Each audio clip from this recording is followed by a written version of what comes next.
Welcome to our Girl Solution फरायसा नोंथांमोन थ' दिनै जोङो आगोलनि बायदिनि चेप्टार 12 थामहिनबा बेंखननि सोमोन्दो गोनां दब्लायथिनि जा प्रिभियास इयार मेट्रिक आनजादाव फैनाय कुइसन बेफोरखौ जोङो डिसकासन खालामगोन आरो बे माबाव भिडिअ जों 2016 निफ्राय 2021 सिम मेट्रिक आनजादाव जा कुइसन फैदों बेफोरखौ जों गासैखौबो सावरायगोन लोगोसे जायफोर फरायसाफोरा बे पिडिएफ फाइलखौ बायगोन होनना सानदों बिथांमोना डिसक्रिपसनाव लिंक होनाय दङ बे लिंकखौ सिम्पलि थांनानै एप्लाइ खालामनानै लानो हागोन थ' नोंथांमोना साइन्सनिबो मोनगोन बेबायदिनो नट जुदि नांगौब्ला थ' सिम्पल एप्लाइ खालामग्रोबानो जाबाय नोंथांमोना थ' जों एप्लाइ खालामखांनायनि उनाव नोंथांमोनखौ जोङो कन्टेक्ट खालामनानै वाट्सएपनि थ्रुजों पिडिएफ फाइलखौ हरनाय जागोन थ' जों गोबाव खालामालासिनो चेप्टारखौ जोङो स्टार्ट खालामदोनोसै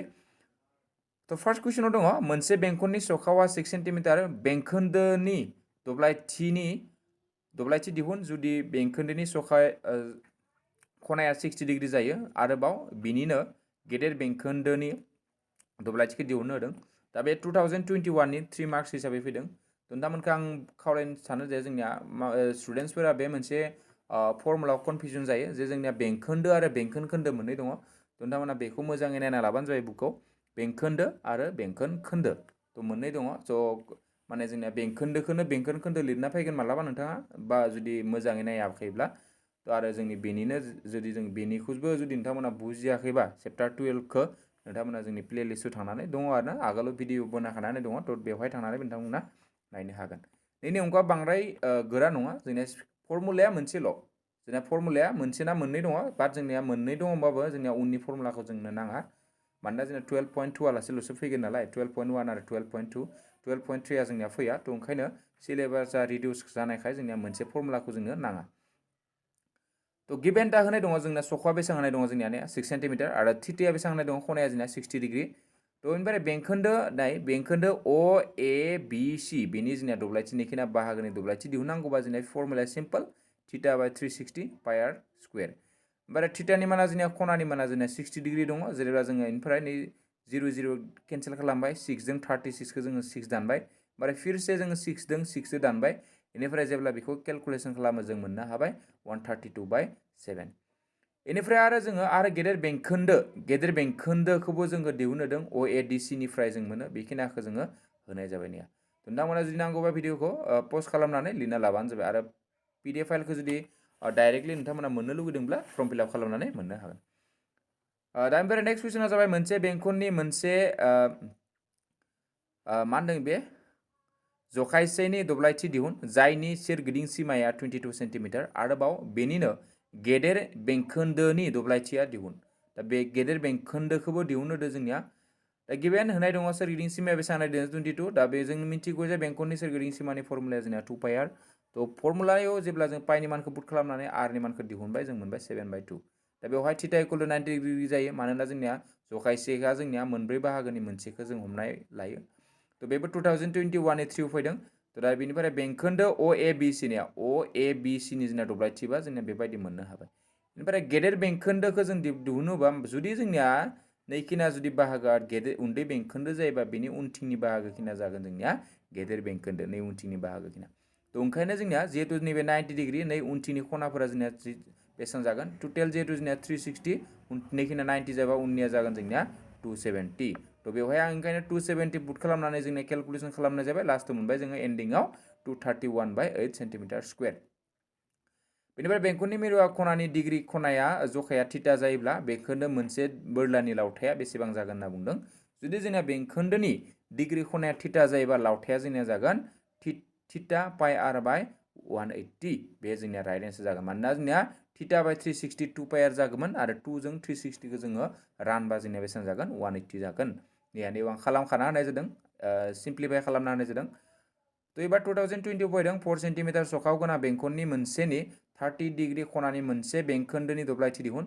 दा आरोबाव बेनिनो गेदेर बेंखोन्दोनि दब्लायथिखौ दिहुननो होदों जोंना पाइनि माना जोंना 3.14 होनाय दङ 2020 फैदों सिम्पल नै आं नोंथांमोननो देखायना होनाय जाबाय जोंनिया सावगारिखौबो आं बिथिं आखिना होखानाय जादों थ' बेंखोन्दो OABC खौ आं दिहुनना होनाय जाबाय निया ओमफ्राय गेदेर बेंखोन्दोआ जोंनिया बे जाबाय बेखिना जोंनिया फाइनाल एन्सार मोननो हाबाय थ' आं खेबसे भिडिअखौ खिथिना होनाय जादों निया नोंथांमोना जुदि नांगौबा पस्ट खालामना लिरना लाबानो जाबाय ओमफ्राय कुइसनखौ खेबसे खिथिना होनाय जाबाय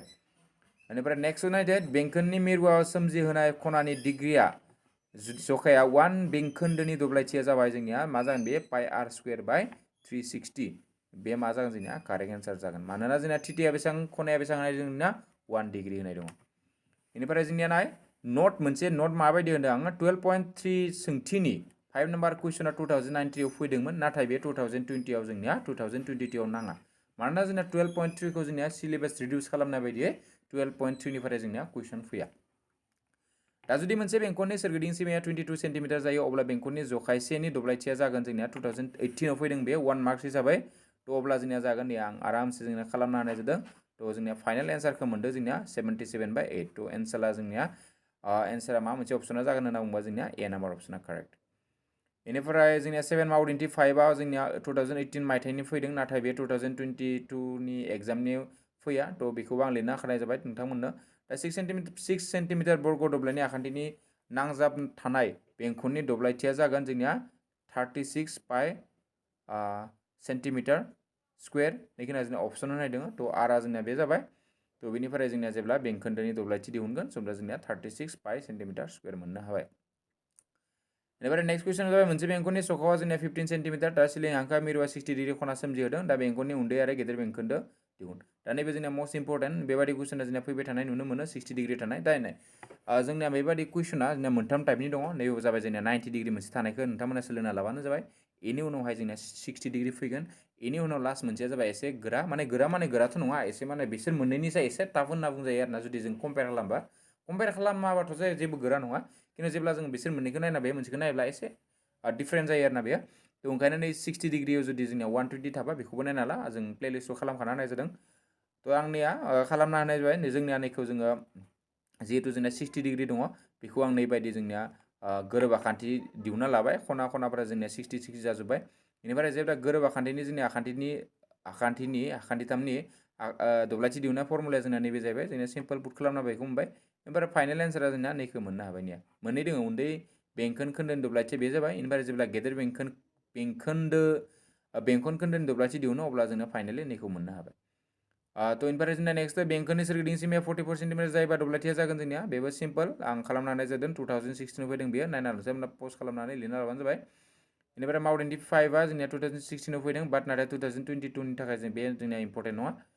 तो इनिफ्राय जोंना बेबायदिनो चेप्टार 13 खौ जोंनिया नेक्स्ट भिडिअ जोङो डिसकासन खालामगोन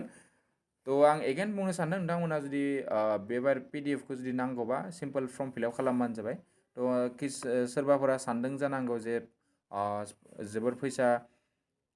बुरजा लानाय जादों बेबायदि लानाय जायाखै जोङो बुरजा जोंनिया चेप्टार गासैखौबो मोनगोन 149 रुपिसआवनो तो अनलि 149 रुपिसआ जोंनिया जेबो बुरजा मानि नङा आरोना तो गिनो गोनां गैया तो नोंथांमोना जायफोरनो PDF फाइलखौ नांगौ सिम्पल फर्म फिलआप खालामनानै मोननो हागोन